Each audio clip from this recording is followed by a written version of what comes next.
So, the Israelites have, now here's the thing, you got to set the stage for this, right? God is all about stagecraft. I truly believe that. So the Israelites who've been slaves for 430 years, they get Moses, their deliverer. They get these huge plagues in Egypt, which forces Pharaoh's hand, and Pharaoh finally says, get them out of here, let them go. 2 million people pack up, big mess like we talked about last week, and head out.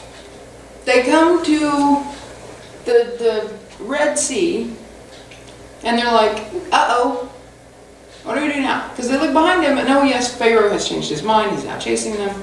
God has sent this pillar of fire during the day, or during the night, and a cloud of smoke during the day to lead them, right? And they come up against this wall of water, and they're like, oh God, we're all going to die. And no, Moses lifts his hands, the waters part, the Israelites go through in dry ground. When the Egyptians try to follow, psh, splash, dead. Okay? God's great at stagecraft. All of this stuff has happened. And yet, by the time they're in the desert for 3 days, this is 3 days later, they're thirsty. Now, it's not good to be thirsty, and it takes a lot of water for a couple million people, right? But they start complaining, oh, you just brought us out here to kill us, we're all going to die. After they watched the Red Sea. After they watched the Red Sea, right? We're all going to die. God doesn't love us. And there's water, but it's bitter. And God says to Moses, throw the stick in there. Throws the stick in, the water becomes sweet. They have water. You would think, oh, duh. Oh, yes, now I get it. God loves me, okay. But no. A couple of days later, oh, we're so hungry. You brought us out here to starve to death. You went to Egypt. Yes, we were slaves and we were whipped and beaten. But let's ignore that part because we had food. We sat around pots and had all we wanted to eat. Now, do you believe that? No. Because they were slaves. They did not have a life of luxury. But things are always better later, aren't they? When we look back, yeah.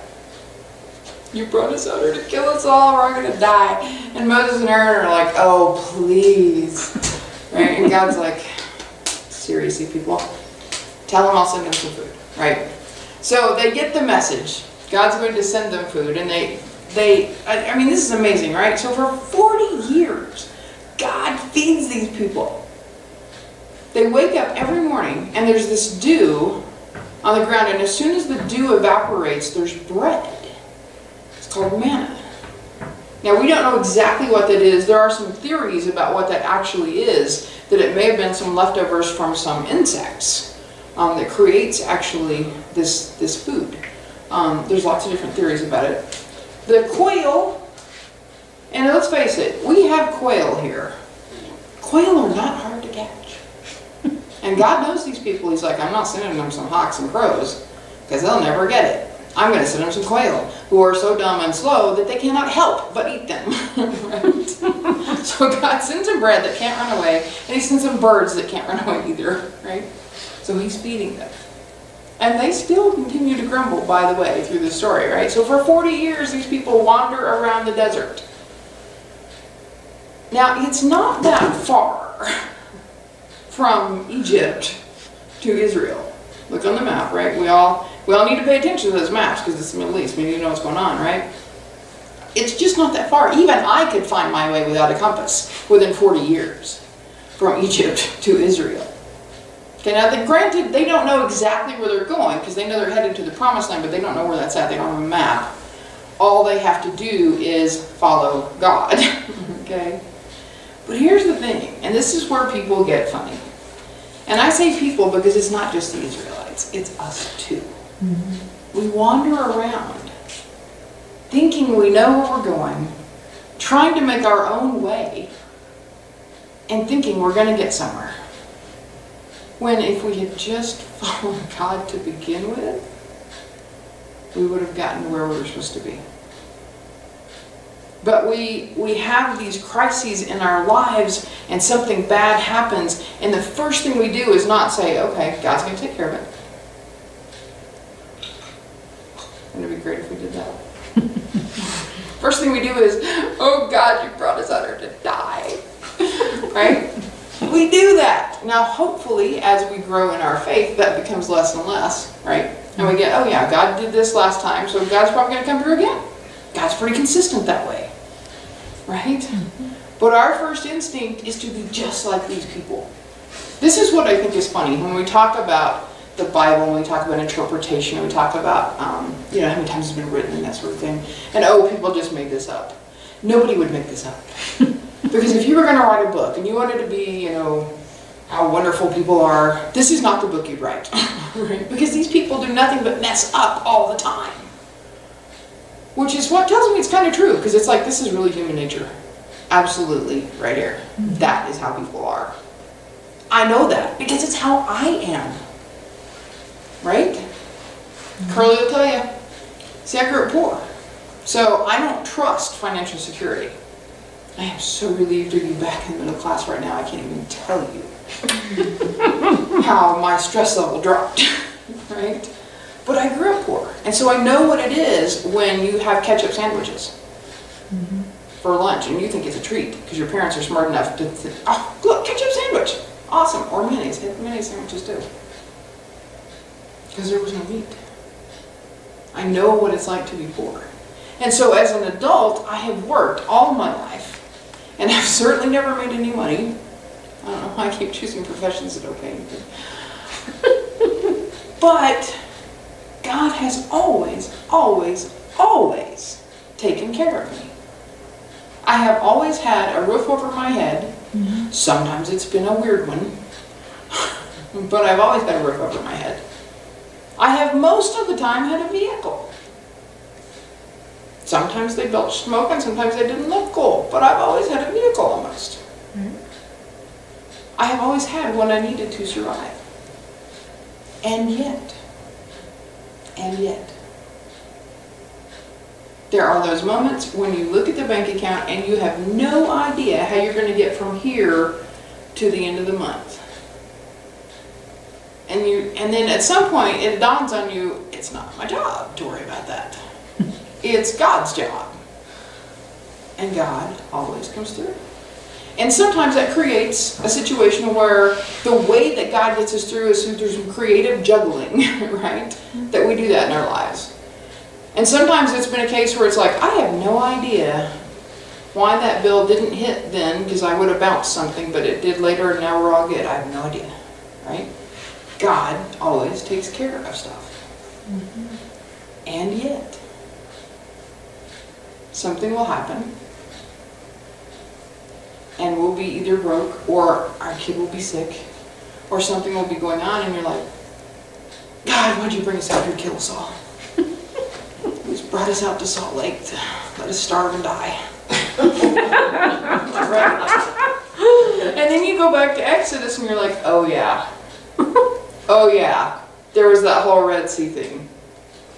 There was that whole pillar of fire by day, or by night, and cloud of smoke by day. There was that whole manna quail thing, right? And you're like, okay, God, I get it. Well, see, here's the thing. We never really totally get past that for most of us, because having spent 430 years in oppression, and having gotten free and spent 40 years wandering in the desert, having been led to the promised land, having been given these amazing promises by God, people are still not getting it. And Jesus comes along and says, okay, here's the deal. Right? Because they're not getting it through all these laws. They're not getting it. So I'm going to come and just show them how to do this. And so Jesus says, I tell you, don't worry about your life, what you'll eat or you'll drink, or about the clothes that you'll wear. Are you not more important than those things? Look at the birds of the air. They're not out working. And yet God's taking care of them. Look at the grass of the field. It's beautiful, covered with wildflowers. And yet grass, here today and thrown in the fire tomorrow, God adorns it so beautifully. Are you not more important than that? And I think at its heart, that's the real issue, is we don't get how important we are to God. Amen. Because God did not bring us out to the desert to let us die. God didn't even bring us out to the desert to make us suffer. Right? Because there are some strands of theology that teach us, okay, you'll get there and you'll be okay, but man, you got to suffer first. That's how you prove that you're worthy. No, no, no, no, no, no. That's not God's idea. But it's hard for us because we believe that we're not good enough. for God. We believe that we're not worthy enough for God to take care of us. And on our best days sometimes we think, if I just sneak through and God doesn't see me, then I'll be okay. God won't notice that I snuck in. And God won't zap me. Don't we feel like that sometimes? Yeah, we do. We do. Because we live in a world that tells us we're not worthy. We live in a world that tells us we're not good enough. And here's God. I'll send them bread, I'll send them birds, they'll finally get it. No, they don't finally get it. I'll send them all of these things they need to live. I'll give them a map, for goodness sake. They'll finally get it. I'll open the Red Sea, let them cross on dry land, they'll finally get it. No. I'll send them prophet after prophet after prophet. They'll finally get it. No. God says, enough of this. I'm coming to myself. And we get Jesus. God incarnate, God in flesh, who says, here it is. You don't have to do anything. Quit trying to do stuff. There's nothing you can do to make God love you more, because God will never love you less. God just loves you. God made you. God thinks you're the most incredible thing in the universe. And if you didn't get it through all these examples, if you don't get that now, get it now. Because I'm here to tell you, it's not so hard. My burden is easy and my yoke is light. Because it's about love. And here's the thing. You gotta love yourself first. Love your neighbor as yourself. Love your enemies as yourself. It is an amazing thing when we start to get how much God loves us.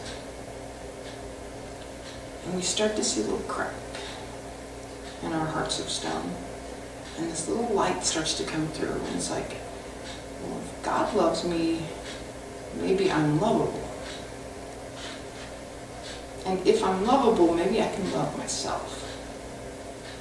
And there's a big, big difference between loving yourself as who God made you and being the coolest person on earth and being a narcissist.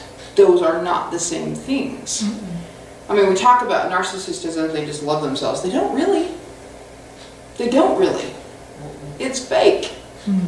But when you love yourself as God loves you, amazing things happen. Because you open your heart not just to yourself, but to other people. And people respond to that. And then they can start to love themselves. And then they become more lovable. Just like you are becoming more lovable. So I don't know what Egypt has been for you. What your oppression has been. I don't know what the Red Sea has been for you when God's brought you through something. I don't know what it's been in your life that's made you grumble and worry that God's going to kill you in the middle of the desert.